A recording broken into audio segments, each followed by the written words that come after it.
ফটিকছড়ি, ফেনী, লক্ষ্মীপুর, কুমিল্লা সহ দেশের বিভিন্ন জায়গায় বন্যার্তদের মাঝে রান্না করা ও শুকনা খাবার বিতরণ করেছেন বাংলাদেশ সুপ্রিম পার্টির চেয়ারম্যান মাইজভান্ডার দরবার শরীফের গাউসিয়া রহমানিয়া মঈনিয়া মঞ্জিলের সাজ্জাদানশীন হজরত মাওলানা শাহ সুফি সৈয়দ সাইফুদ্দিন আহমেদ মাইজভান্ডারি।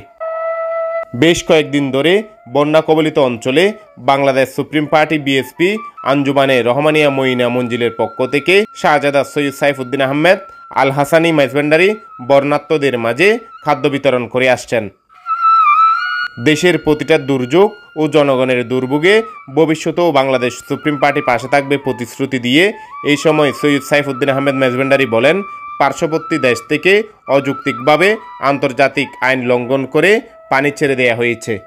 বিভিন্ন এলাকায় বিভিন্ন উপজেলায় আমরা উপহার নিয়ে আসছি, রান্না করা খাবার, ওষুধ এবং বাচ্চাদের বিস্কিট, কাপড়, এই উপহার সামগ্রী নিয়ে আমরা এসেছি।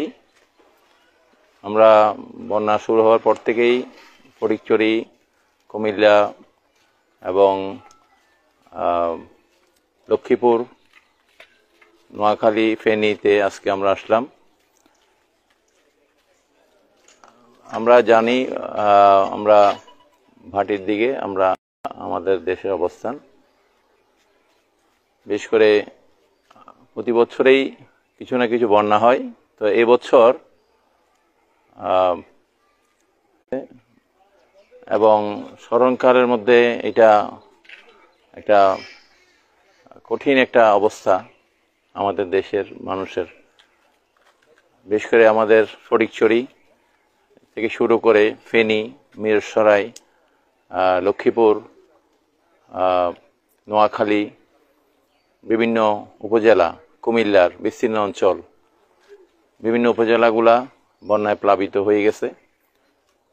আমি আশা করি প্রতিবেশী দেশ থেকে আমরা এরকম আচরণ আশা করি না। আন্তর্জাতিক আইন রয়েছে, পানি যদি ছাড়তে হয় তাহলে আগে অবহিত করা পার্শ্ববর্তী দেশকে।